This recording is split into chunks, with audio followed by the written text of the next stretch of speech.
broadcasting live 4 days a week worldwide from the sunny beaches of Southern California. This is ExtremeHealthRadio.com. Well, hello there. This is Steve Hines from Hope Wellness Center in Cunha, Mexico. And I love listening to Justin and Kate because they provide such cutting-edge information. Tune in live every day to get inspired and learn about natural health. Dr. Feelgood signing off. Wake up your immune system to attack harmful invaders that don't belong in your body. Visit CARNIVORA.com or call 1-866-VENUS-FLY today.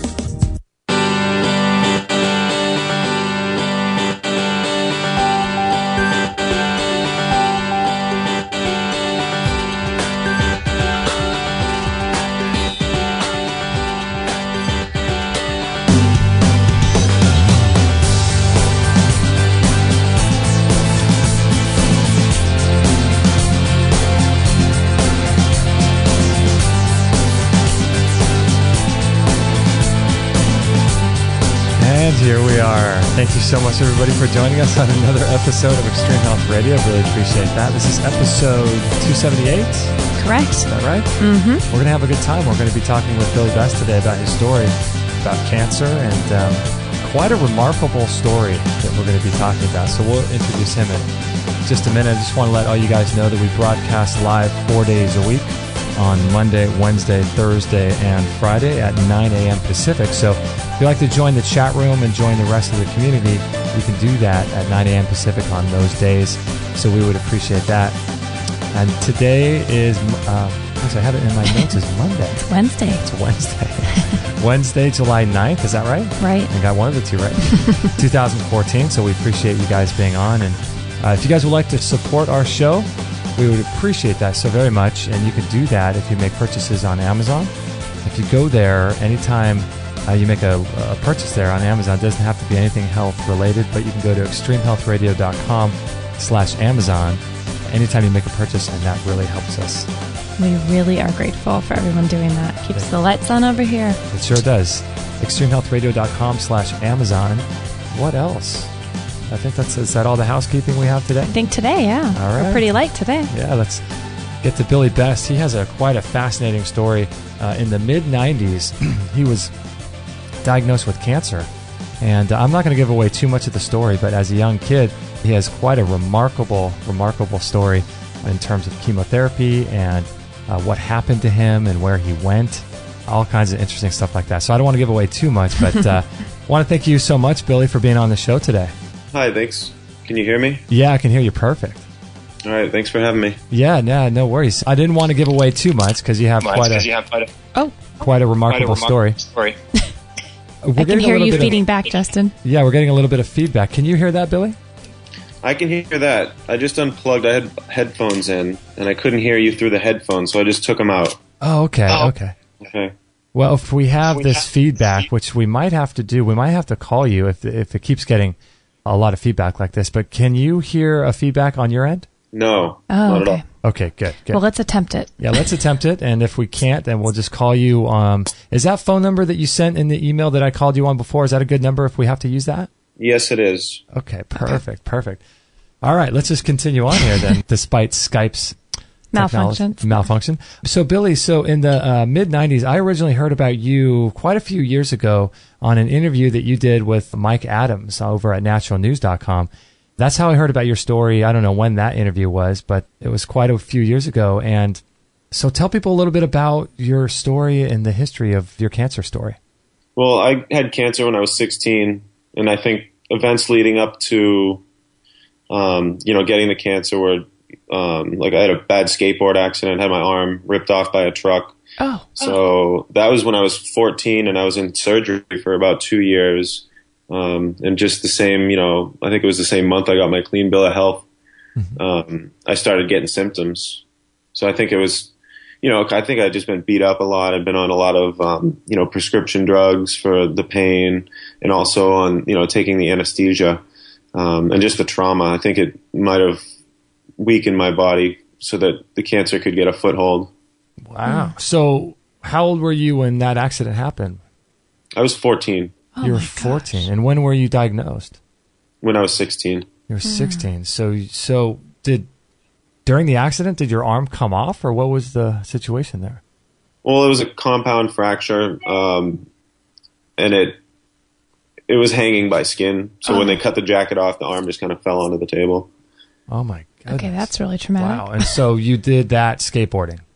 I was skateboarding down the street against traffic at night, and the mirror from a landscaping truck was reaching out, a little bit into the median. In Massachusetts, we don't have sidewalks in all the towns, but it's like, you got like a foot and a half or so of, tar before it's, you're in between the line of the street or the dirt. So we used to skate along that, and, the truck, it just ripped, it caught my arm and just ripped my arm off. So. Oh my gosh. Were you aware what was going on, or did you pass out? No, I didn't pass out. I asked him if they could make me pass out, and they were like, "No, we need you here." Oh gosh. And he's like, "It's okay if you scream, though." So I, let out a scream, and then, wow. It was pretty painful, and it took a long time to heal up from that. A lot of reconstructive surgeries. I needed plates put in at 2 different times. They put them in, they took them out, and then they had to put them back in. They had to take a tendon from my index finger, because for some reason your index finger has 2 tendons, and cut one of them, drag it back, and so where my tendon on my thumb had been, severed. Wow. So a lot of that, that was a lot of, trauma, a lot of stress. Wow. So what was going on in your life at 14? Were you living, obviously you weren't living very healthy, but you were just a normal kid, right? Doing normal things? Normal kid, hamburger helper, playing soccer, just in the suburbs, just, what I would say normal. I know that's not everyone's got different normals, but I guess average, I don't know. Yeah. Wow. But, so, hamburger helper and Flintstone vitamins occasionally, but. And so did anything, as far as your family goes, did they have any health issues that you know about?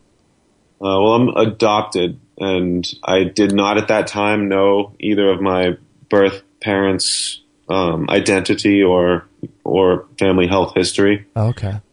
Since that time, I have, when I was 19, I met my birth mother, and just about 2 years ago, I met my birth father. Oh my gosh! Wow! And so, looking at them now, do you know any of that information? Yeah, but I think it's. I don't know if it was not like we were like a hotspot for cancer. Wow.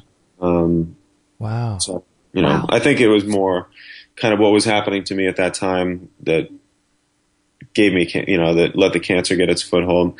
Because besides that, like in the wintertime we'd play pond hockey. And you get thirsty, you don't want to take all your equipment off and run up, up the street to your house to get some water. So we just crack the ice and drink the water. Oh gosh! Wow. In the summertime, when the lake or the pond evaporated, you'd see it was they call it the tack factory pond because it used to be a tack factory, and there's the burned down ruins of the building, like at the bottom of the pond. Oh my goodness. So you think it had more to do with that kind of stuff than it did having, I'm sure the medications and the pain levels for that kind of stuff was helpful, but do you think it was more so your environment? It could have been. I think it's like, a lot of things contribute to someone developing cancer. Phew. Yeah, it's like a lifestyle thing, and it probably has a whole host of, things that all came together at the same time. Perfect storm. Yeah, perfect storm. 16 years old, though. So at 14, you had that, and up until that point, you were relatively healthy. Everything was going good.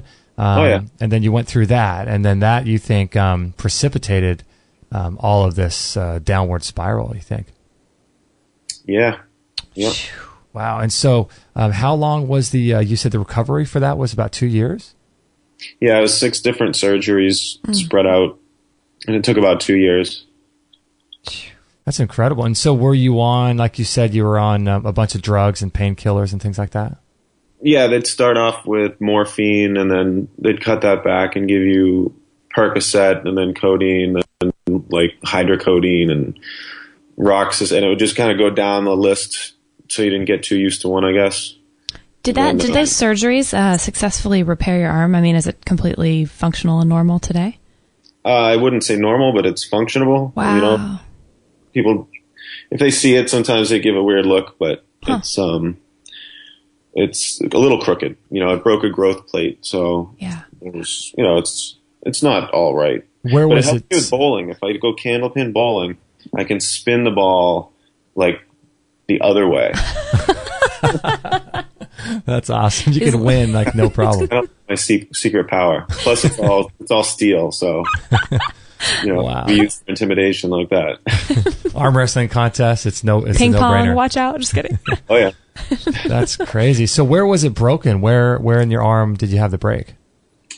Well, it was a wrist area, so not the joint, but the bone's probably like 4 inches. Hey, you know what? If you go on Amazon and buy the Billy Best story, there's actually a picture of it in the book, a picture of the X-ray and everything. Oh no way! Wow, oh, nice. Cool.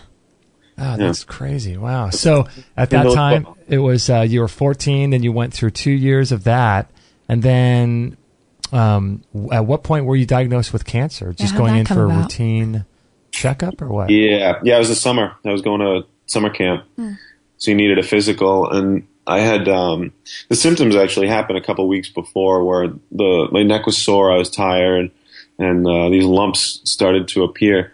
My nurse in school, she walked by and saw she could see the lump sticking out of my neck, and she made me promise to go get it checked out. So I told her, you know, I already had a physical and I'd bring it up. So after the physical, I brought it up and it was gone. And he's like, yeah, if it comes back, just come on back in. And then 2 days later, I was, back, and that's when the tests began, and that's when, a lot of stuff was going on. My aunt, she was battling cancer, and she was, I think, the only person I knew that had cancer and was going through chemotherapy. So it really, when I was diagnosed, she died that day. Oh, wow. Wow, the same day you were diagnosed. Yeah, the same day. Well, the same day I came back from getting a biopsy done, and that's when I found out she had died. She was, she had breast cancer a few years before, and they said they just cut it out and give her some radiation and she'll be fine. They see it all the time. Mm-hmm. And then it came back and it was in her liver, and by the time they started treating her with experimentally high doses of chemotherapy, it had spread to her spine. How old was she? She was young. I don't remember. I was wow. Yeah, you were 16 or so, right? Yeah. Wow. Yeah. What a story. Wow. And this was your on your mom's side or your dad's side? On my dad's side, my dad's sister. Wow. Crazy.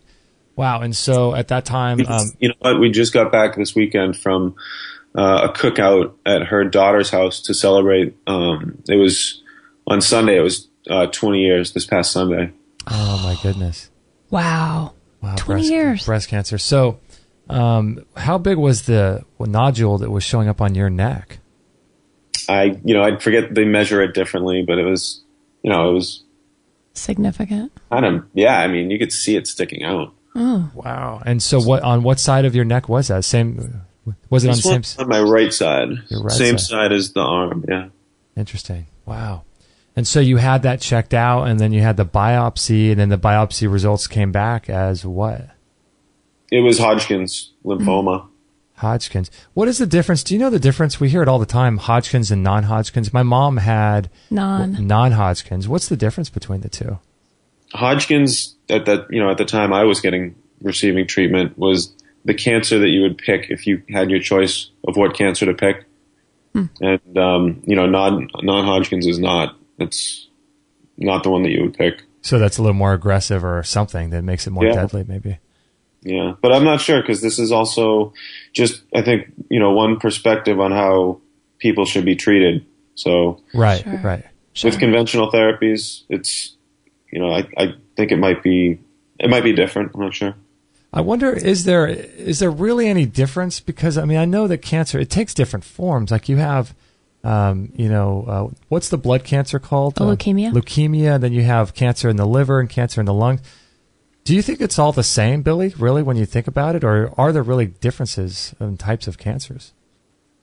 Well, I think it's a little bit of both. I think, I believe that, you know, why I chose my treatments was because they made sense to me. Mm-hmm. Yeah. And I found out that I could put nutrition into my body that was going to help my body with its functions. You know, I wanted to do that. And when I saw there was a tea that could take toxins out of my body that were hurting me, then, you know, I wanted to do that too. With the nutrition, I think it's the reason I was drawn to the treatments I used in the 714X was because it wasn't a specific cancer treatment. The man who was telling me about 714X, which is the treatment that I used for my cancer, he had ALS, which is Lou Gehrig's disease. Oh, wow. And he had lost the ability to walk. He couldn't, you know, he had a new satellite he couldn't play with because, you know, his hands weren't working too well. He couldn't open doors. And he had a job in the government. I think he was an advisor to Clinton or something like that. But when they told him there's nothing he could do, he used his connections and sought out something that might help. And he found out about 714X and began taking it for that. And now this man, he called me one night. You know, I had run away. I'd been all over the news. There were, you know, hundreds of people calling the house every day. And one night it was late. It was like 10 o'clock and the phone rang. I was walking by it, so I just picked it up. And he's like, "Hey, is Billy there?" Yeah, this is Billy. He's like, "Hey, you know, my name's Richard, and I just wanted to, you know, I might have some information that might help you. I know you're going through something and you don't want to use chemotherapy." So he told me about this treatment that he was using, that it worked by strengthening the immune system. It was a substance, a natural substance that was designed to liquefy the lymph fluid. And my, you know, problem was I had cancer of the lymphatic system. So it just, you know, that kind of jumped out at me. And, you know, then the next day, a random person sent a whole technical book about 714X. And it, you know, after just reading through it, it seemed like what I wanted to do. You know, we had been receiving thousands of letters, and I started reading through them and making up different piles. So I made a pile with all the ones that talked about nutrition and diets and even, you know, just anything, you know, you're going to eat. The other pile, it talked about essiac tea, and it was a huge pile. It was like so many people were calling and saying either they had success or a loved one had either had success or at least had a better quality of life towards, you know, the end of their life. So essiac tea, I put that one in a big pile. And there was, you know, some hate mail in there. There were a lot of people that said, you know, like, you know, you little punk, my brother didn't have as good a cancer as you had, and you know, you should be lucky to be able to live next to a hospital. And, you know, there's a lot of people said a lot of, you know, bad things, but I'd say the majority were, you know, people encouraging me, people sharing. This is all in a time before the internet. So this was people taking time out of their day, you know, cutting out an article or photocopying something or handwriting a letter and, you know, sending it. They didn't all, you know, no one knew the address, and people would just say on the envelope, it would either just say Billy or Billy Best or runaway cancer patient, and these letters from all over would find me. Oh my gosh, it was amazing. That's incredible. So we'll get into the 714X because I have a lot of questions about that, as well as the essiac tea. But at the time of your diagnosis, what were your parents thinking? Conventional medicine all the way to start with? It's all we knew, and they wanted to save their son, and they would do anything the doctor said because that's the only thing there was. Did you freak out? I mean, you're 16 years old, just gone through this other trauma and being diagnosed. I mean, how was your mental state at that point? Were you super emotionally just drained, or did you feel like fighting, or how did you feel with that diagnosis? Well, I mean, at first, when I first found out, I was, you know, telling my mom not to cry. Like, you know, I've been through worse already. You know, but I also at that time didn't realize Hodgkin's disease was cancer. You know, went in for my biopsy. You know, I'm tugging on her sleeve as we're standing at the Jimmy Fund. And I'm saying, "Why are we here?" And they're like, "Oh, he doesn't know." Oh, wow. Very interesting. We're going to take a little break, but this is fascinating stuff. We're going to get back. After the break, I want to hear all about what happened after you guys decided to do some natural treatments. And I think it was just really basically a decision by Billy to do that. So we're going to talk about that and where he went. It's fascinating stuff. Billy Best. If you want to check out his website, you can do that at billybest.net, I believe is the best website for him. We'll have him share that after the break too. billybest.net, BILLYBEST.net. So appreciate you guys checking out his website. And we're going to be right back right after this break. Real people, real stories. And he discovered Carnivora, was so thrilled with the product that he shared it with his family and his friends and his patients. My dad was a family physician. He was a medical doctor. Almost all the symptoms were either diminished or gone. Amazing product, amazing results. And found Carnivora. Something really wonderful was happening. I had to show my family. I mean, I've never seen anything like this. It's like an amazing thing having such a profound change in how I feel and knowing that it was the Carnivora that did it. Hello, folks. Richard Ostro, owner for Carnivora Research International here. Wake up your immune system and that of your loved ones to protect yourselves against harmful invaders. Used successfully by President Reagan in 1985 when he had it sent to the White House. Visit carnivora.com or call 1-866-VENUS-FLY. That's CARNIVORA.com or dial 1-866-VENUS-FLY and start protecting yourself today.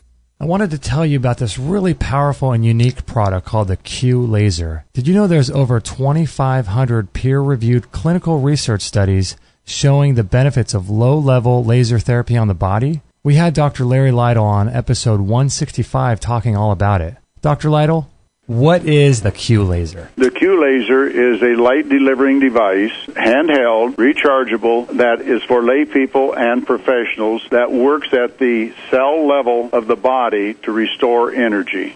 Since the body is all composed of cells and the cells are composed of atoms, it's good for any and everything in the body. It is especially beneficial for injuries. It will reduce swelling and inflammation before your eyes. Literally, you can have a sprained ankle and apply the laser, and within 30 minutes you can see that the swelling in the ankle has been reduced.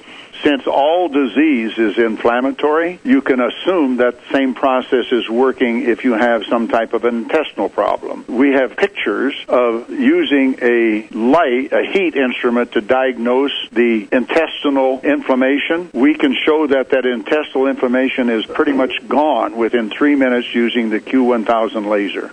It's the number one tool in your medicine cabinet. I have a saying, never leave home without your laser. I have had 3 serious burns, and each time I had my laser with me, I applied the laser immediately after I had the burn. I never even blistered. Kate and I don't want to be without ours. We've worked out a special deal with Dr. Lytle for all of our listeners. If you'd like to learn more about how the Q Laser can dramatically improve your health, go to extremehealthradio.com/laser. 100% listener supported. Extreme Health Radio. Opening minds and transforming lives worldwide. Don't forget to join our thriving community for health tips, inspiration, and show updates at extremehealthradio.com/Facebook.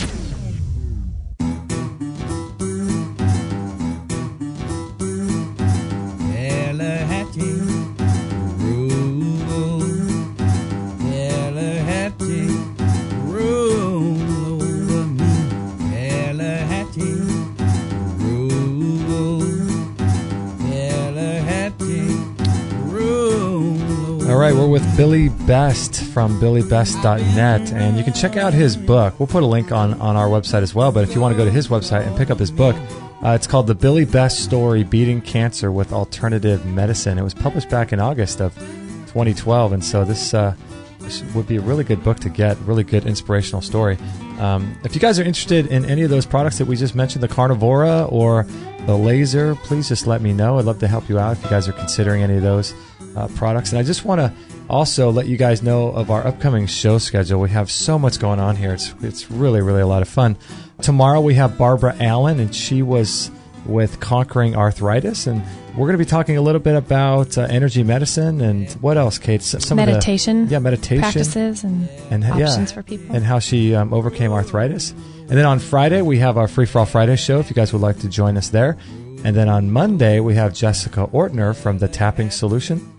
So we'll be learning about energetics and the acupressure and acupuncture points of the body, and using affirmations and tapping to help heal the body and restore that electrical flow between the meridian points. Really interesting concept, huh? Good stuff. Yeah, a lot of cool stuff. So make sure to check out our upcoming show schedule. And so, Billy, I want to get back to a little bit about your story back when you were 16 and your parents knew that they wanted to help you, and all they really knew about was the conventional chemotherapy and radiation and things. At that point, how did you know that you wanted to go natural, and what did you do at that point? Oh, at that point, I didn't know anything about natural. When I came to the decision that I didn't want chemo, it was when I saw my aunt die from it. So it wasn't, and that was after I started receiving treatments. That was, definitely how I felt. And it was a decision to choose to die naturally than to go through chemotherapy and die from that. Right. That's what that decision was. It wasn't, I wasn't going off to Texas, to a clinic to try to find some alternative medicine. I was trying to just enjoy, the last couple months of my life and not be hooked up to IVs and feel the way that the medicine makes you feel. Mm-hmm. And so why did you choose to go to Texas? Well, I just had a map and I just looked around and kind of figured the general direction I wanted to go. I'd like to eventually make it to California. But it was October. It was the end of October. So I thought I should probably go south. So I chose Lake Charles, Louisiana, because it was like about halfway in between, and it sounded like a nice place. I could just kind of camp out and, fish and, just do that for a while. Find the skate parks in the area. Yeah. So then wild. After there was a little problem at the bus station, a guy and his girl were in a fight and she was trying to escape town. So, he went and got his gun and we just all got on the bus and got out of there. So we went to Houston, and just ended up there. Oh my goodness. So did you know anybody there in Houston? No, but I did know that there were skateboarders there. I'd seen videos from downtown Houston, and that's where the bus was. It was ending up there on a Friday, so I knew I'd run into some kids that skated. And if I just said I was from Boston and needed a hand, the brotherhood of skateboarding kind of is going to, by good chance you're going to have someone help you out, point you in the right direction. So did you have money in your pocket? I mean, you just jumped on a bus, or did you leave a note for your parents? I'm just so curious how you actually got out of town. After my first treatment, I knew I was going to be leaving. So I just started selling anything I had. I had a nice pair of soccer cleats. I had some extra skateboard parts, skateboard videos. Kids borrow $5 from me here or there. So collect on all those. And I had a savings bond for $100. So that my grandfather had given me. So I took that. I had a few $100, and I went to the Greyhound station in Boston and said, okay, I'll use half to get as far away as I can, and then the other half, for food. And I'll probably only be alive for a couple months, so I don't have to worry about that. Wow. So were you scheduled to have chemotherapy and radiation? And I was that's getting it. I was 5 treatments in when I had to leave. That's right. Yeah. Oh my gosh. So you had 5 treatments and you just couldn't handle it. Yeah. So I just, put a hat on and hopped on a bus, and I could get to Lake Charles, Louisiana for half the money I had. I said, all right, let's go. Did you end up losing your hair as well? Yeah. Wow. And so, wow. When you left, did you think, even though I only probably have a couple months to kind of ride this thing out, I'm going to miss my parents, or I feel bad leaving that way? Or did you go through any of that stuff? Yeah, I left them a note. I just told them how much I loved them, and it was, just, try to forget about me, but, I can't stand going to the hospital. I have to leave. And I knew that I told them I didn't want chemo, and they said, you have to. I mean, you're a minor, and this is all there is. You have to do it. So, how are you going to argue with that? Right. Wow, that's incredible. So you get on a bus and then you end up in Houston. What happens at that point? Well, I meet some kids, and they put me up, and it's the weekend, so they were all sleeping over one of the kids' house one night, the other kid's house the other night. And then they had, like, one of the kids' fathers was a manager of a, like, little strip mall, and they had a storage warehouse that was like their clubhouse. It had a bunch of old, like, you know, it had a bunch of, like, air filters and, like, some couches and stuff like that, so they used to hang out there. And they let me stay there during the week when they were at school, and would just skate at night. And I just try to lay low. They bring me food, and I can come to their house and take showers when, you know, their moms were at work. And that went on for a week. And then it was the following Friday when we're getting ready to go. We're telling the kid's dad we're going to skate downtown, so we're going to the bus station. The kid comes running out, and he's like, "Billy's on TV." And it was like right on the news, like runaway cancer patient. And the kid's dad had, like, seen me once. He's like, "Wait, don't we know that kid?" And, like, we had already, like, run for the bus. So wow. After that, it was, like, you know, kind of bouncing around from one place to another, different, you know, kids. It was like a lot of punk rock kids, and they were, you know, they're like, "Well, hey, you know, we'll hide you, we'll put you over at this place for now because, you know, someone might think you're already here." Mm-hmm. You know, they found us at the storage warehouse. Like, these girls came and found us. They were like, "We heard about the story, and we knew that, you know, there was this place back here, and we thought you might be back here." I was like, "Yeah, well, you found me." Like, wow. So, man. Wow. So the kids, the original kids for that week that you stayed at the warehouse, I mean, did you tell them the story, or you just were all bros and they just said, "Hey, you're some homeless kid on the run. You can sleep in this warehouse"? Or yeah, I said I had a fight with my parents in Boston, and you Gotcha. know, I left, and I knew that, you know, I just wanted to skate in Texas. And they're like, "Yeah, all right." Wow. Had your hair grown back a little bit, or did they think that you were probably going through something? I mean, did you look sick? I was thin. I was like, you know, however tall I am now, and like, you know, a lot less weight. And wow. I don't know, but you know, skateboarding, sometimes you shave your head. I had actually the picture that went out for, like, looking, you know, have you seen this kid? Mm-hmm. I had a shaved head, and it was just because I shaved it, you know, just because it was easier when I played soccer. Right, right. So the yearbook picture, I was bald, and then, you know, the hair grew back, and I ended up having to cut it off. Wow. okay. So you just continued on the run then for a while. Yeah. How long were you actually in Houston before you went back? It was like 2 weeks. 2 weeks. And then what got you to go back home to Boston? Well, it was my parents telling me, they were like, "Listen, we can't really tell you what's going on back here, but we're finding out other options. And if you come home and just look at these other options, you know, you don't even have to decide. You know, we promise we won't force you to do chemo." Mm. And so after I heard that, it was, you know, incentive to get back, you know, because now we've got some new information. So did the authorities or the medical establishment or anybody in that realm try to get you to do chemo? Because a lot of times we hear that nowadays, where even if the mother wants to do something natural to start with, a lot of times they're forcing mothers and parents and stuff like that to give chemotherapy to their children, even if they don't even want to. Yep, that is what they tried. They tried that with me too. You know, the hospital reported my parents to DSS and Department of Department of CPS? Child Protective? Child Protective, yeah. Oh, so, okay. As you know, they were reporting as unfit parents. And so what happened on that front? Well, I mean, this is front page news, and Dana-Farber was already kind of like in a little bit of trouble because I guess they had a reporter the reporter went to Dana-Farber to report on the overuse of chemotherapy, ended up getting cancer themselves, and ended up being like killed by chemotherapy, like poisoning in the hospital. Uh-huh. So it was a story that had been on the news like a couple years before. And I was at an age now, I was getting close to 17.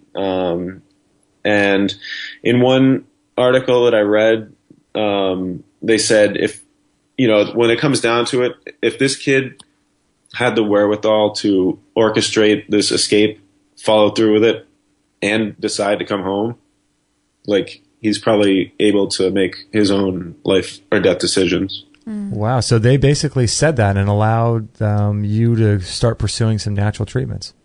Yep.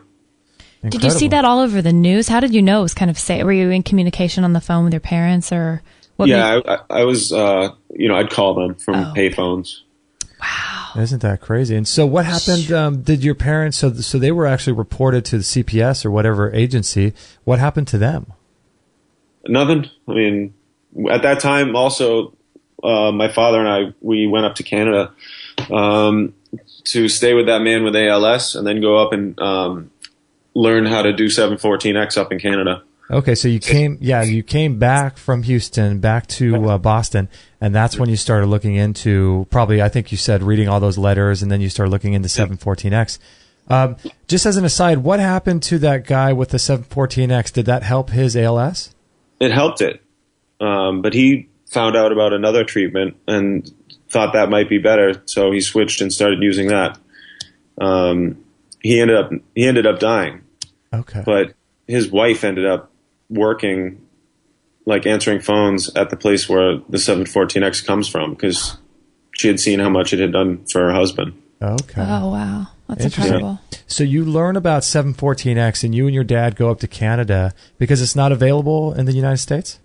That's right. It's not, available for sale in the United States.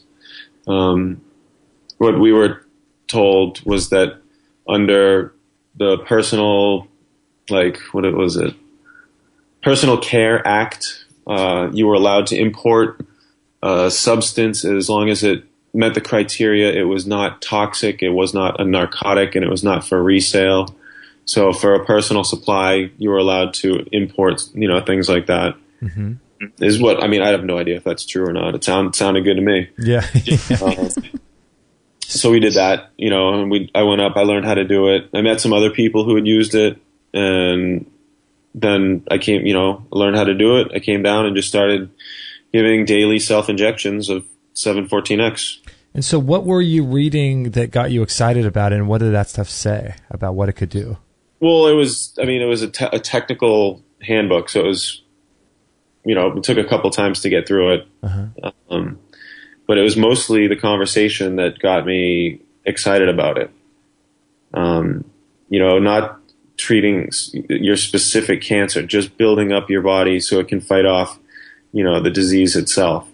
It's like, that's what I want. Like, I didn't trust my doctors because I'd ask them certain questions. You're telling me radiation isn't bad for me, then why are you telling me from behind a lead wall? And why do I have a huge blanket over my genitals, and my chest? Like, what? Like, why is if the radiation isn't bad for you, or the chemotherapy when they're pushing that in, and the nurse puts on like a second pair of rubber gloves to push this one medicine? Wow. What's up with the extra gloves? She's like, you kidding me? If this stuff leaks out, if I push it in too fast, it leaks out. It could burn right through these gloves in my skin. And it's like, that's going directly into my heart. Isn't that crazy with just the way life works and how you could recognize that even as a young kid? It's so apparent that I don't know what happens through media or something. We just get conditioned to think this stuff is normal and good and all this stuff. But like you said, the nurse is putting on a second pair of gloves. It's crazy. It's insane. Yeah, it's just absolutely nuts how you could see that. It's at 17 years old, and yet adults can't see it either, Wow. What is in the 714X, Billy? Or how do you... 714X, it's a solution of camphor, nitrogen, and mineral salts. What is camphor? Camphor, I don't know. I mean, that's like, what's the chemical makeup? I have no idea. What is it known for? It's like an old-timey remedy of some sort. Is it like is it some sort of herb, or I wonder if it's where it's derived from? I don't know. Yeah. So it's mineral salts, camphor, and what was the other one? Nitrogen. And where did it? How did people discover it and put it together and formulate it and all that? If you know. Well, it's one guy, and he was a French-born biologist who started taking apart microscopes at age 10. He's got a book. I don't know if it's out yet. There is a different book about him called The Life and Trials of Gaston Naissant. And it tells his whole story, growing up and, having his education while there's a war going on and losing the record. So it's, he's got all these, he's been in trouble a lot for practicing medicine without a license when he's just a biologist. But he left France, came to Quebec, where he still lives, and he has his own lab. And so he developed the 714X after studying blood for many years and finding a particle that no one else had discovered called a somatid. And then from watching that somatid's life cycle and how it corresponded with a person's health, he felt like the two were connected. And that was in a nutshell, like that's his work, and he still does it today. Wow. And then he actually developed or came up with a formulation for 714X? Yeah, he did. Did you be really careful, I'm sure, how you mix that together? Were you up there for weeks or months learning it before you came back, just to make sure? No, you buy it in like an ampule. Like he makes the stuff. He's got like a manufacturing little plant in his house in Quebec. Oh my gosh! And he supplies that, and then he just shows you how to do the injections, and then you're good to go. Yeah, there's videos. It's pretty basic. It's simple. It's a tiny needle too. It's like smaller than a needle for a diabetic. Injection. I've talked people through it over the phone. They have videos you can watch about it. Or if you know someone that's used it, they can show you. So were you able to bring this obviously back into the U.S.? That wasn't a problem at all? Well, they didn't. I mean, it was never a question. We were just crossing the border, so. So they didn't. Yeah. So you could bring it back. So how often did you have to go up there and get the 714X, or did you buy a lot of it at one time? No, we just had it mailed whenever we needed it. We just kept it small, Gotcha. Like a month supply. Okay, so we're going to take a little break, but when we get back, I want to ask you about some of the results that you started seeing and how quickly the results you started seeing them in your body. Just really interesting information here with Billy Best, and if you want to check out his website, it's billybest.net, and this is episode 278, so we'll put any links to his website or books or anything that he mentioned. Also, that book that he just mentioned, The Life and Trials of Gaston Nassan, that should be really interesting too. So this is episode 278, and we'll be right back. I have to say, I have been absolutely loving this product by Tristan Truscott and Peter Ragnar called Good Morning, Good Evening Qigong. If you want to listen to the interview we did with Tristan, you can go to extremehealthradio.com/127. And Qigong is a great way to de-stress the body. And as you know, there's a huge component to disease caused by stress. And stress is a huge factor in how we live our lives and the amount of energy we have and the amount of vitality we have. And so, Dr. Shade, what do you think about Qigong? People come to me and they're really sick and they got this blown out neurological system and all this toxicity. And I tell them, you need to do Qigong, Tai Chi. You need to do these things that settle down and restore your neurology, because it puts together all the parts. It puts you back into that state where you can start to detoxify. And so I highly, highly recommend all that. And what about you, Kit Campbell? What do you think about Qigong? Do you like it as well? Qigong is amazing. And the reason that I believe it to be amazing is everything here is energy. That is a scientific fact, if there ever is one. So when you're practicing Qigong, you're actually drawing energy into your body. Your intention, whatever your intention is behind any action, will determine the level of energy, type of energy that you absorb into your body. So your intention behind is very important, just like thought. So when you're practicing Qigong, you're actually bringing energy in and you're bringing out the stuff that might be a bit stale. With Tai Chi, it's totally different. The energy runs underneath the skin because it's more of a martial. This is the Chinese understanding, by the way. It's more of a martial art. So Qigong is very, very good for bringing that energy into the body, and just fantastic. If you're interested in picking up this Qigong course by Tristan Truscott and Peter Ragnar, go to extremehealthradio.com/Qigong. That's QIGONG.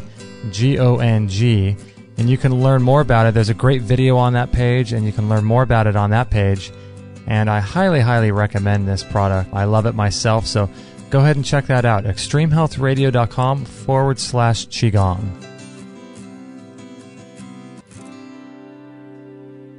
Hey guys, if you've been following our work for any length of time, you know that I'm a big fan of raw food. I did a raw food diet actually from 2003 to 2010, 100%, and I loved it. And raw food is a huge part of my diet, and I just love it. And if you're interested in making healthy, really amazing raw food dishes without spending hours and hours in the kitchen, I would highly recommend checking out a program put together by Russell James called the Raw Chef Program. You could check it out at extremehealthradio.com/raw chef.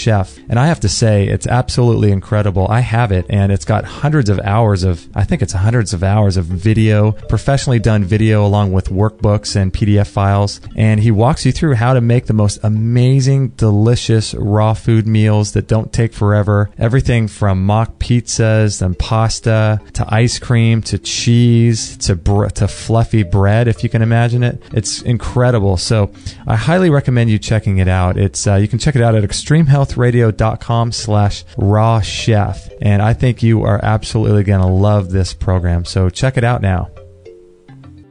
Free. All free shows, all the time on Extreme Health Radio.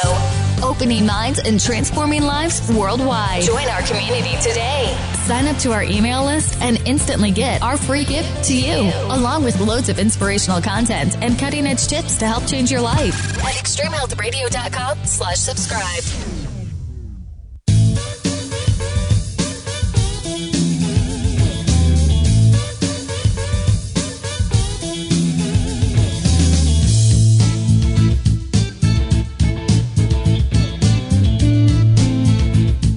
And I just want to let you guys know, if you are interested in staying up to date with everything that we have going on, I would highly suggest signing up to our newsletter list. It's free to do so. We give you a free ebook that sells for $20 on Amazon. So we give that away for free to you guys, and it talks all about natural cures for things, natural remedies, how to do coffee enemas, how to do cleansing and detoxification strategies.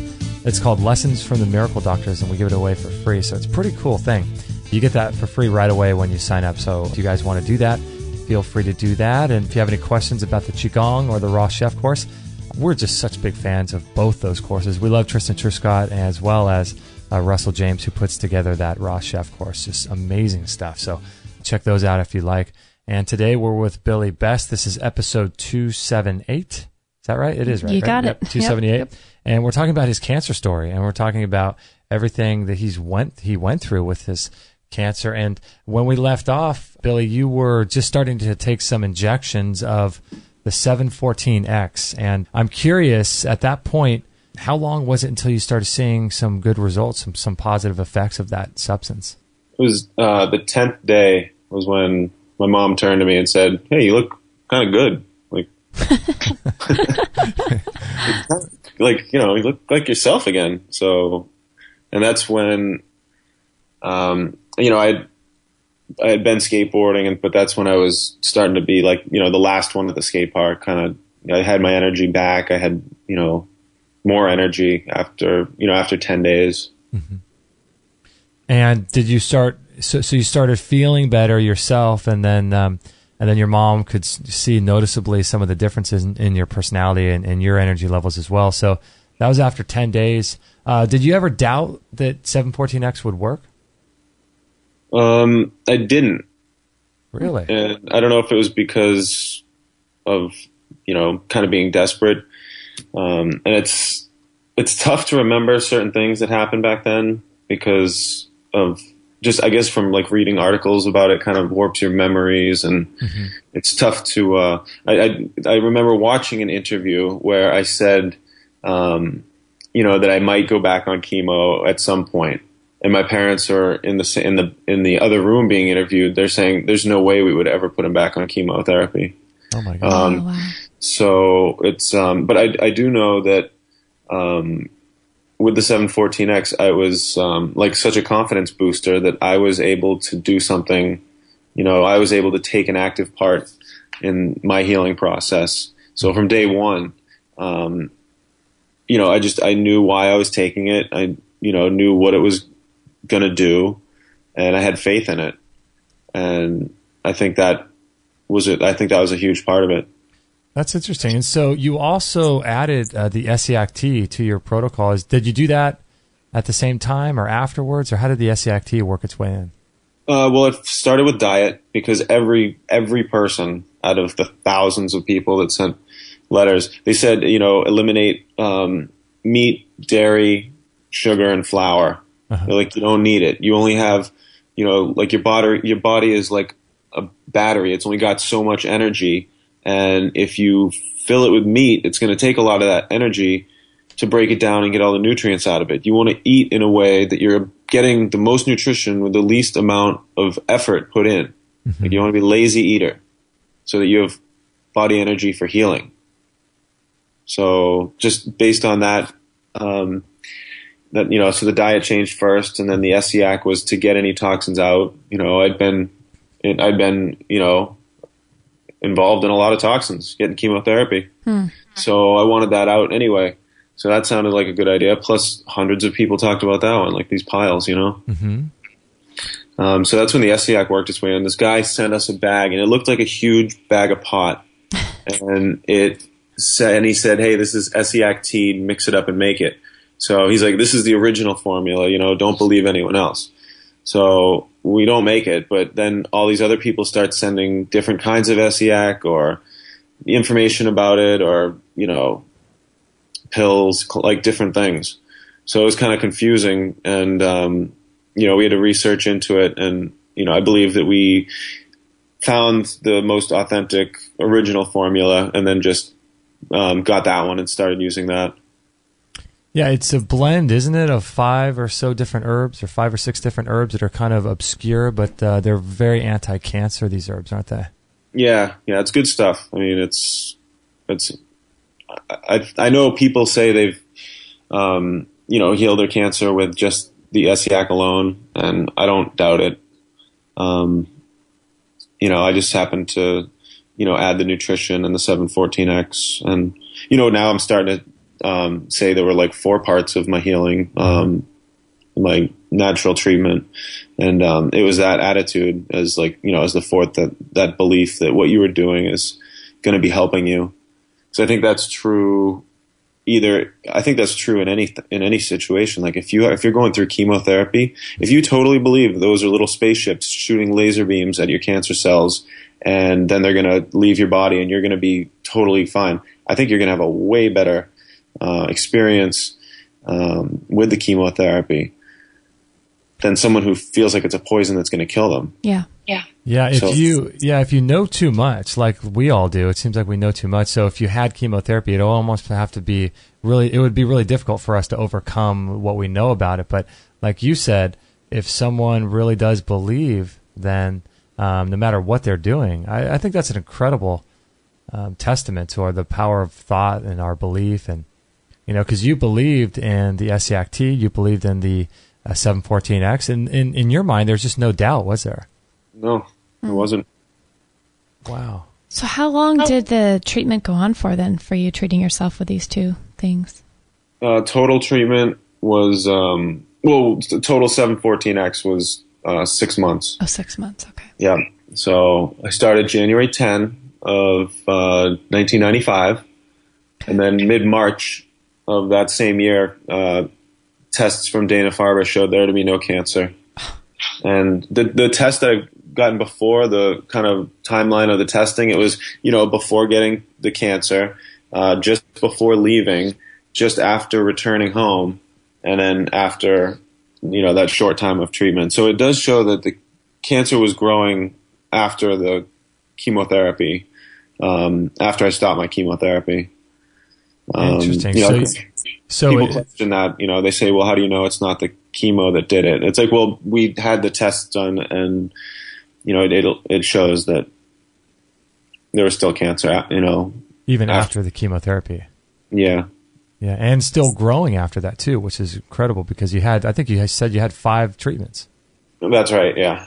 5 treatments and it's still growing. So that's pretty definitive there. And so the tumor on your neck, at what point did you start feeling it was actually going away? You could feel it diminishing and shrinking. Oh, no, they cut that out. Oh, they did. Okay. Biopsy. They took the whole thing. Wow. Interesting. So you did the essiac tea, and then you did the 714X as well as the diet, and so those are the 3 sort of main physical components. Then you had on top of all that, just the belief that all that would work. So you cut out meat, dairy. What were the other ones? Sugar. Yeah, sugar and white flour. White flour. Gosh, were you just wondering what's left to eat at that point?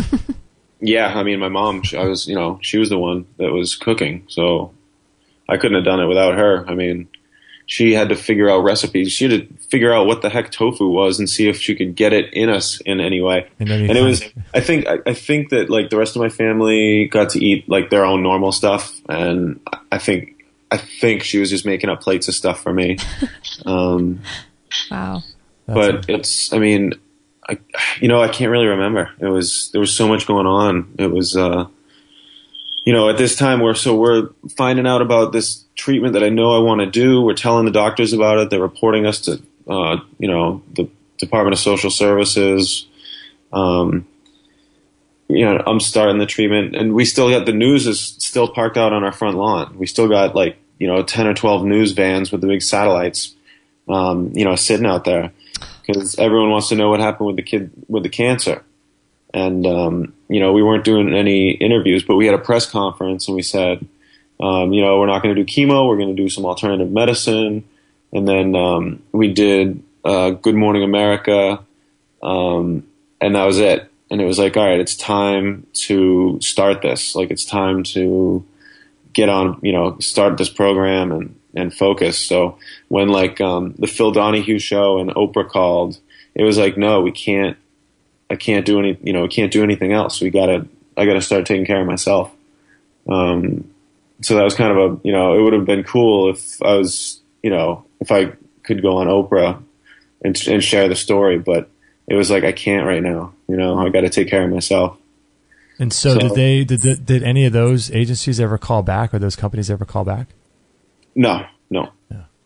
Wanted to catch up. Throughout the years, there's been, there's been a ton of interviews, like they were doing every year, they do a follow up, and, or there's another kid who ran away. So, it kind of, they want to get my opinion on it. Mm-hmm. And then just randomly, like when I was writing my book, I called up the newspaper to ask if I could buy the rights for a couple of pictures. And they're like, yeah. And she's like, hey, by the way, what do you want the pictures for? I was like, oh, my book, it's going to come out. And she's like, 2 days later, they send a reporter and do a front page story on it. And then Channel 5 sees that. They do a story on it. And then it was like 36,000 shares on Facebook later. We're like, whoa, this is, people still are interested in this kind of thing. Because it's usually quiet. I mean, we get like a few messages or phone calls trickling in here or there, and it's mostly kind of explaining the same way of thinking, like the same thing, like some basic stuff that people never really thought about, like with the nutrition. People want to get a specific recipe and how exactly do I cook it? It's like, listen, just get as much nutrition with the least amount of effort, and then just kind of work from there. Don't put toxic things in your body if you want to be healthy. And, don't forget to breathe. Like you can kind of build off of those, just those kind of ideas. Did you do a lot of juices and low sugar smoothies and things like that? Really cleansing stuff back in that time too? No, not at that time. It was mostly like vegetables, like brown rice. We tried to get organic, which was really difficult. There was only one place that had organic food. It was Good Health in Quincy. I mean, the first store, the Good Health in Hanover. Mm-hmm. And other than that, I mean, it was just the advice we had been given is, just walk the perimeter of the supermarket. Besides that, eat local food, eat organic whenever you can find it, and stick to those restrictions, those 4 restrictions. What was the stage that your cancer was in? I don't think I asked you that at the beginning. What was the stage? They said they gave you only a certain amount of time to live. Is that correct? Yeah, it was detected early, so stage 2A. It hadn't gone below the diaphragm. It was still up in my chest area, my neck. And so, that was the stage that I was diagnosed at. And they said, within 6 months to 2 years, if left untreated, the cancer will grow and either choke you to death or pop your organs. They're like, it's not going to be good. They went through a whole laundry list of different ways that I'd die, and what I could expect if I didn't do what they said. And it's so funny. They're so confident about what they're saying, aren't they? I mean, they're standing over you with their coat on and telling you how you're going to die. They sound, I'm sure at the time they sounded so confident in what they were projecting for you. Oh yeah. It's just amazing. I mean, how they think they know what's going to happen in the future. I mean, in a world of infinite possibilities, how could anyone say that this will happen to you within 2 years? I mean, it just seems to be so pretty crazy. Preposterous. Yeah. Well, you also hear the stories of people being told they're going to die in 2 years, and dying 2 years. It's like they may never have even had cancer. They might have just thought themselves to death. Yeah.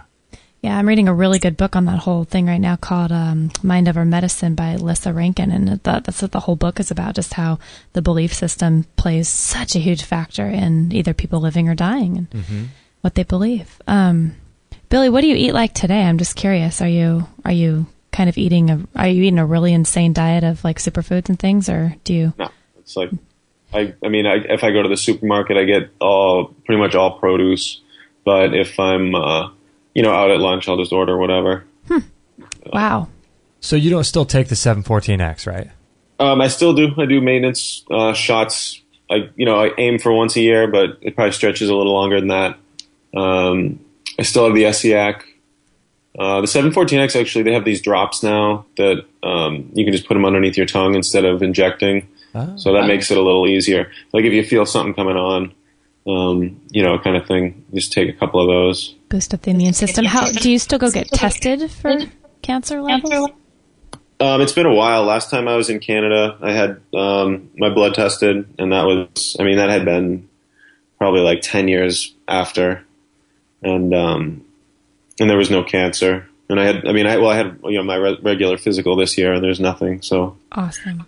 So everything's normal. Do you find yourself or catch yourself worrying or thinking about maybe perhaps it could come back? Do you ever think like that, or is it kind of so far in the past now? You're a new person and you thinking differently now, or what's your mental state in regards to your previous diagnosis? Well, mental state would be I had already planned on dying before being 18.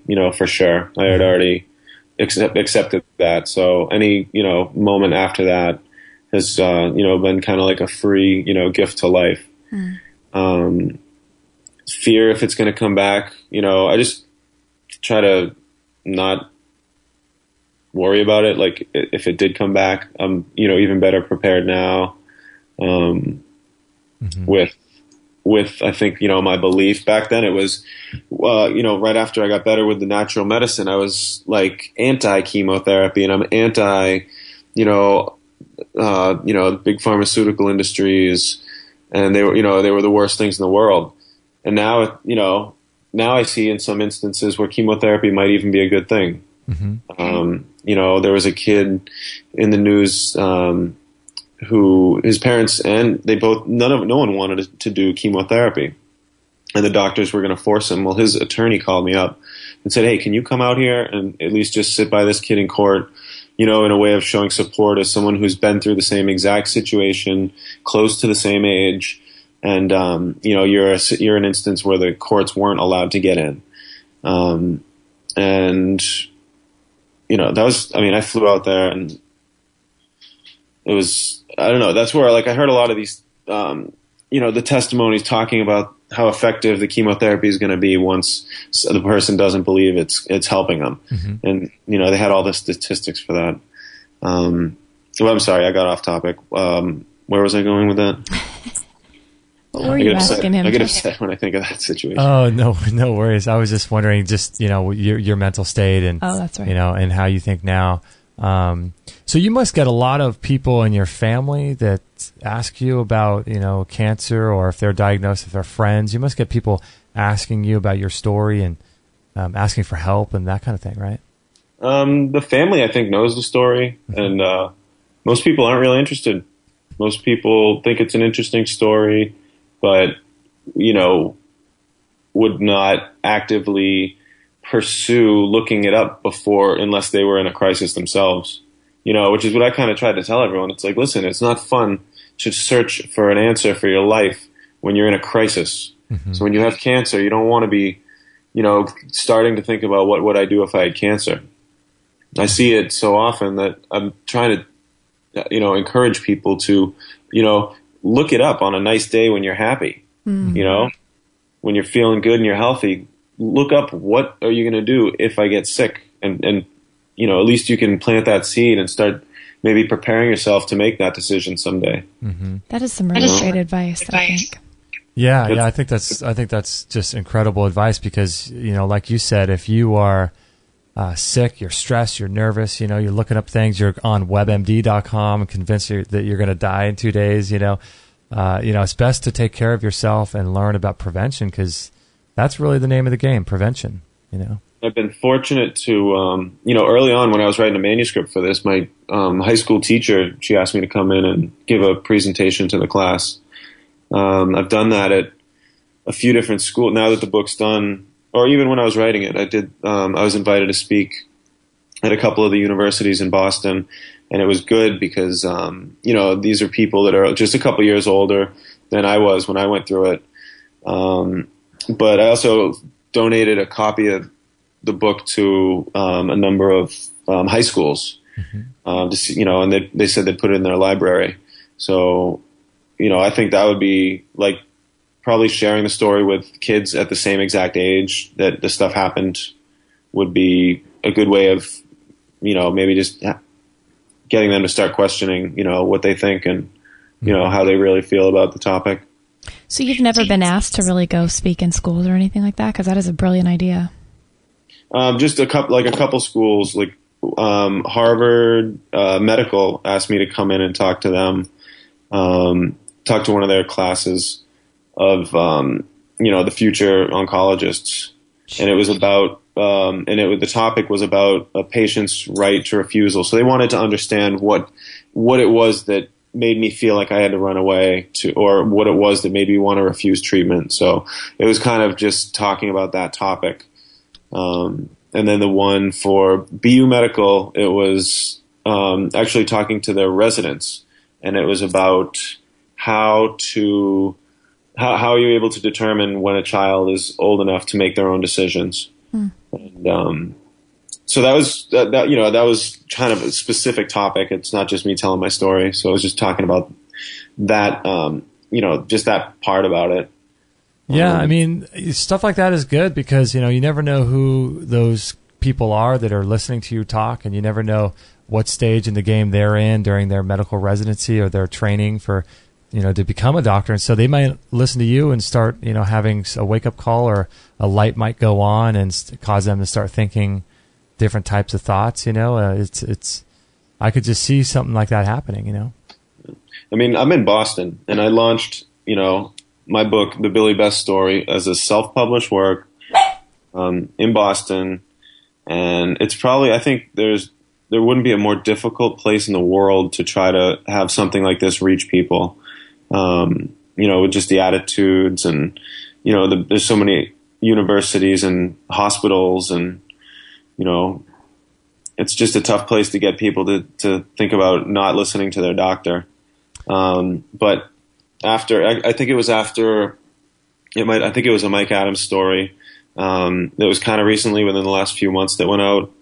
I got a call from a guy in Germany, and he had a publishing company, and he wanted to publish my book in German. So I said, yeah, sure, like more the merrier. So he's right now it's printed. He sent me a copy of it, and it's printed in the German translation, available for worldwide distribution. And I'm actually going out to Germany. He invited me to come out and speak at a convention out there in April. So I'm like just excited to talk to a different audience. Yeah. He said they're kind of more like on board with things like this in Germany. And it'd be interesting to speak to a crowd of people that want to, they want to hear what you have to say, and it's not skeptics. Yeah, I'm sure you've run into a lot of those, and it's interesting too because of the work that we do. We talk to a lot of people. And, people in our personal lives, we find the same thing as with you. It's like a lot of people just aren't interested. People don't want to know about this kind of stuff. And it kind of, Kate and I will talk about it and we'll just be baffled. It's like, here you have people that are, overcoming cancer and all these incredible diseases that wipe, 50% of the people out, and most people just don't care. It's extraordinary and miraculous to us. So we just are baffled by the fact that not only do some people get turned off to it, other people just, they just don't have any desire. To learn about it. It's bizarre. It makes a lot of sense because you find out once you start taking accountability as being your own advocate, as someone who's making your own decisions. Well, you know what? You're responsible for those decisions. If I let my doctor do his work on me, then I can die cursing his name because it's his fault. How scary is that to take your own health into your own hands? I completely agree. Who's going to be a better advocate than yourself? Yeah, and it's a powerful thing too, because like what you were doing, you were saying that you were the ones that was doing the injections, and you were the one that was believing in the 714X and all that stuff. And so, although it is really that there's a lot of responsibility to that, there's also a lot of power in it too that people don't realize. Just believing in what you're doing and looking at the supplements that you're going to take and know why you're taking them and all that. It's very powerful. So where, Billy, can people get the 714X and the essiac? Can they get links to that on your website? Yeah, billybest.net has links to both of those. And is the 714X, are there links to the one that you refer to that you can put underneath your tongue? I'm not sure. That's, that might be a product in development. I don't know exactly, but please look it up if you're interested. Yeah, billybest.net, and there's a link to the essiac tea. And how often did you do the essiac tea? 3 times a day. 3 ounces, 3 times a day. 3 ounces, 3 times a day. Did you notice a lot of the detox symptoms? Because we were taking it for a while, and we read all about all the detox that people would go through with that. Did you feel a lot of that? No, but I was pretty thin, and I don't know. I was young and don't know if I had, because I've seen those pictures too. That might have been from someone who spent like a lifetime, saving things up in their body. Yeah, eating McDonald's, right? Yeah. Yeah, wow. Compelling story, just fascinating stuff. Right. Thanks for being on and sharing your story with us. And I know we're going to get a lot of people that write in and are going to be, wanting to know more about you. So they could do that at billybest.net? Well, that's my mom's website. If you went to the billybeststory.com, that's got my direct email. And you can, take a look at the book. You can, flip through a few pages. Oh, I see. Okay. And you have a Facebook, so people can follow you on Facebook as well? Yeah, I have a personal one, but I don't have a business one. But Billy Best, I'm in Boston. Okay, cool. Yeah, the Billy Best story. This is awesome. Great. Wow, thank you so much for your time today, and hang on the line because we're going to close out our live show.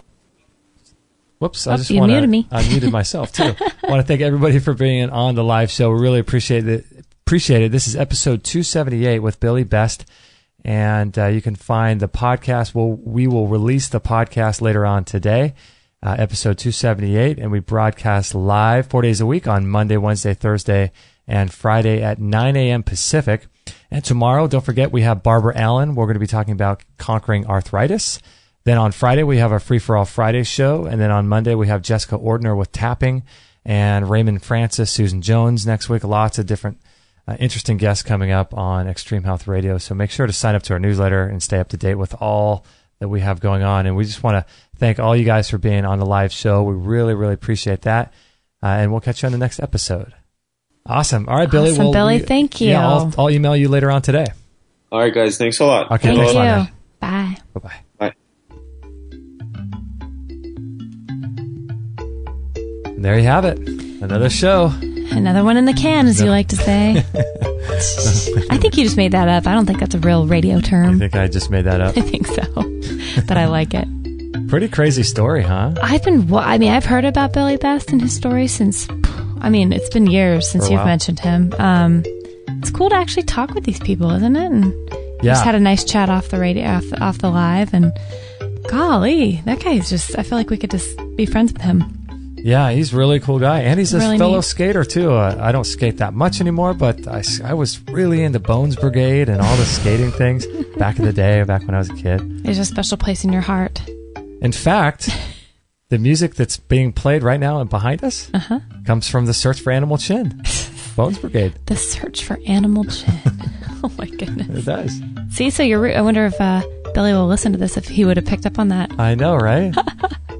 You guys could have been skateboarding friends when you were younger. I know. He was only a couple states away. We could have gone skating because I was, I think, relatively around the same age and skating at the same time. Imagine if he would have made it all the way out to California, like he was saying. You guys could have found each other and gone skating. I wonder why he wanted to come to California. We didn't ask him that. Who doesn't want to come to California? Well, yeah. When you're a kid, you think palm trees in LA and everything's amazing. Summertime all year round. Sure. But, bikini-clad women. I mean, you're 16. Why would you want to come to California? I know, yeah, bikini-clad women just crossing the street, right. like crosswalks. With their groceries. With their high heels. Why would you not want to come to California? Just kidding. No, but I wonder why. Maybe he had some contacts in California and then he stopped in Houston. But it's just a really compelling story. It's funny. I think I'm the same age as him, and I don't remember seeing anything on the news about that. I'm a few years younger than you guys, but yeah, nothing on the news. I didn't hear about it. Obviously back then, but that was right around my mom being diagnosed with cancer too, because she was diagnosed in 1995. Oh, right. Yeah, so you had a lot going on, probably. Yeah. Wow. Yeah. Funny though, his parents never heard about it. Right? I know. You mean his birth parents? Yeah, his birth parents. Yeah. We asked him that after the show. I asked him if, either of his birth parents that he's reconnected with had, been hearing about the story when it was going on and then put two and two together that he was that kid. And he said no, they never heard the story. They didn't watch TV. What? Did you ever know about his arm being ripped off? I did not, no. Holy moly. I had heard the interview, like I said, on the show with Mike Adams years ago, but I don't think he actually included that part in there. I didn't know that. That's intense. I wonder how much of it had to do with the chemotherapy. And, I was going to ask him off the air, before we finished, that I forgot. But I wonder, looking back, what is, if you look back in these things in your life, if you have cancer or if you have some other kind of diagnosis, diabetes, or something traumatic even, you often wonder, what is the purpose of that? What was I supposed to learn? What's the deep, deep lesson here? Yeah. If I've just been recently diagnosed with something, really sit with that and figure, because there's a lesson there. Mm-hmm. And if you learn the lessons before the diagnosis, you'll never get a diagnosis. I'm convinced. All these things are there to teach us something. And so I was going to ask him, what do you think his, what's the right word? What do you think his thoughts were on why he was diagnosed and what the lesson there was?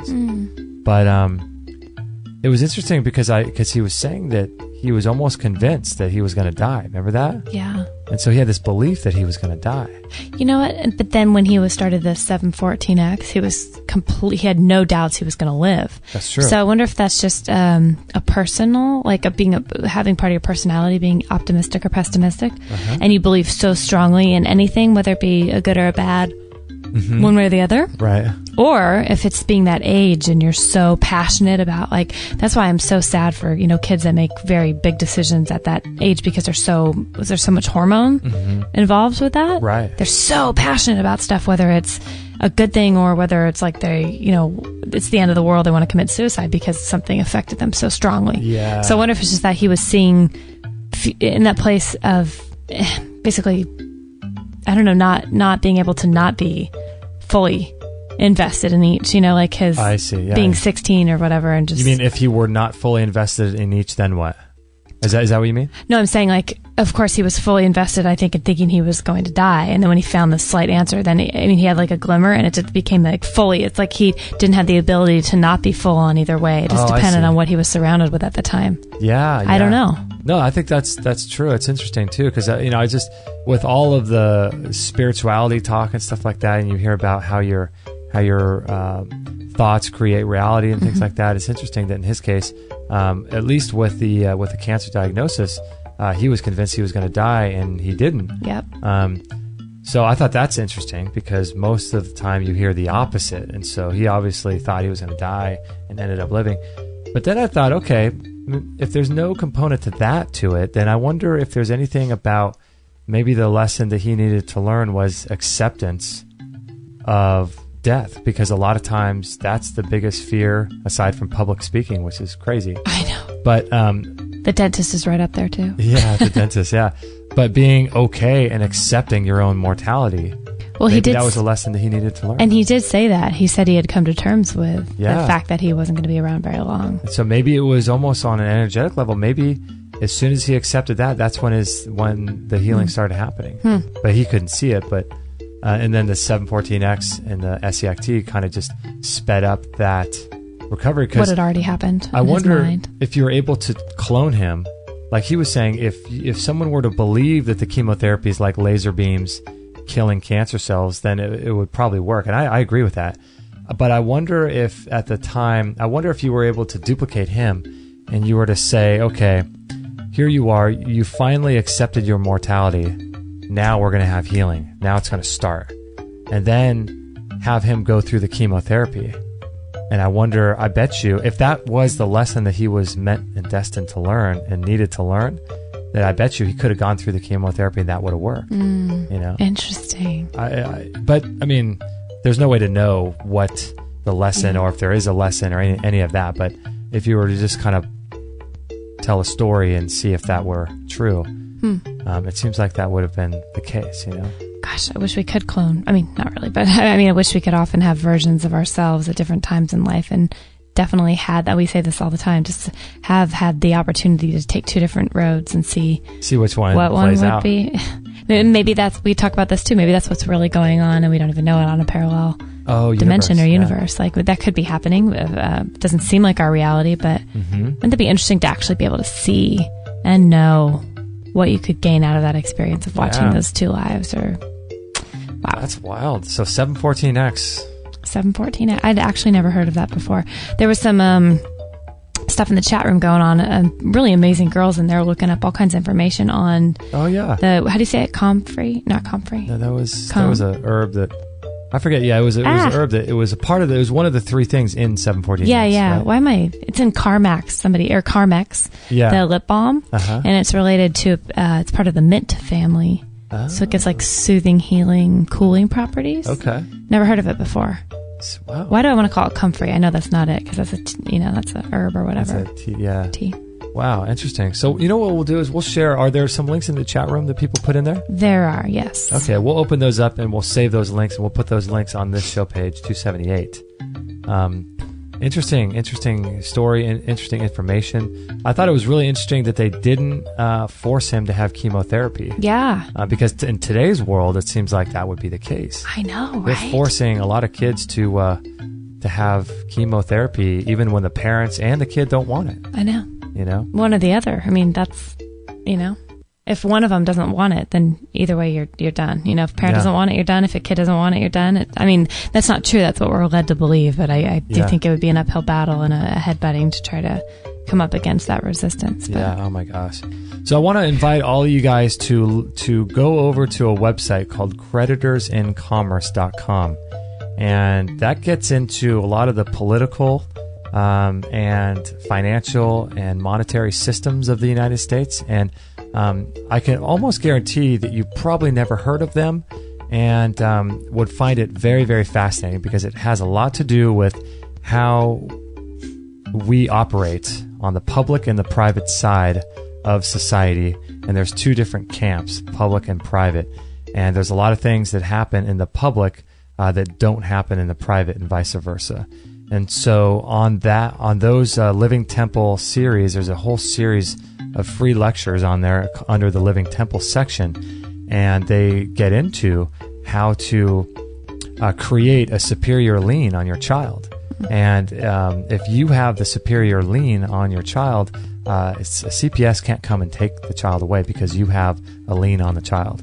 Same thing goes with a house or anything like that. And it's really, really fascinating information. So if this type of stuff intrigues you about the government and what the medical associations can do, to you, and you fear that they can force your kid to have chemotherapy and radiation against your will and against their will, I would highly suggest going over to their website and learning how to operate as a creditor in today's world, and there's ways that you can do that. It's a lifelong undertaking, and it's not something that you can just learn overnight. It's really... Yeah, it's heady stuff. It's very intense. It's very heady, and you have to open your mind spiritually and open your mind in every way to understand the concepts of what they're talking about. But it's really, really fascinating, and I believe it really gives the power back in our hands, because if we're able to control... Because what is real freedom? Freedom is just your ability to control your property. What's your property? Well, your property is your house, your body, anything you own. These are all your property. Mm-hmm. And so being a sovereign is really as simple as being able to control your own property. And so when you look at that word control, it means it's different than ownership.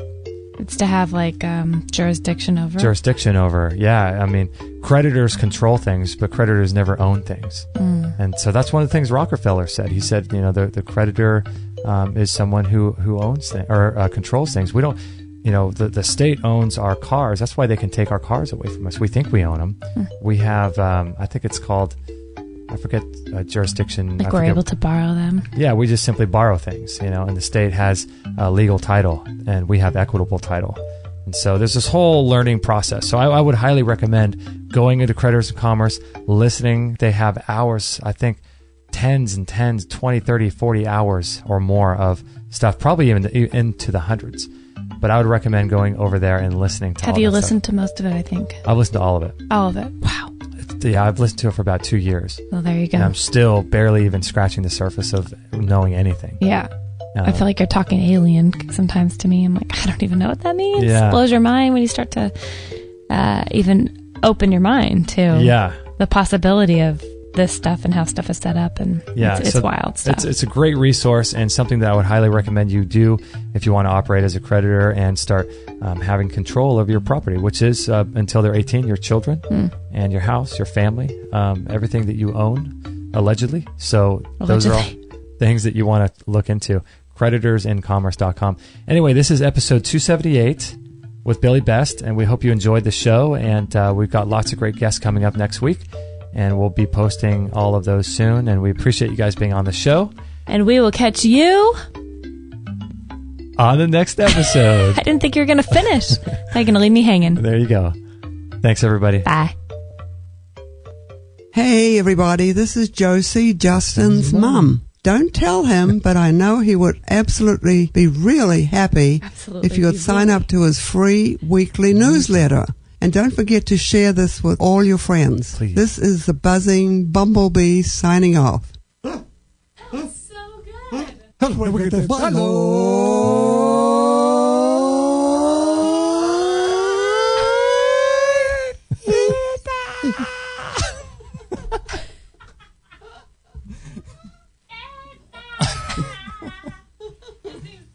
Oh my gosh. Thank you for listening to this episode. It's time to go for now, but our mission does not end with this show. Justin and Kate will be back with another interview packed full of ideas, discoveries, and unique ways to regain your health. Head on over to extremehealthradio.com/subscribe and instantly download our free gift too that contains cutting-edge strategies to start making healthy lifestyle changes today. No material on this blog is intended to suggest that you should not seek professional medical care. Always work with qualified medical professionals, even if you educate yourself in the field of live food, nutrition, and alternative medicine. I'm not a doctor, nor am I offering readers medical advice of any kind. None of the information offered here should be interpreted as a diagnosis of any disease, nor an attempt to treat or prevent any disease or condition. While information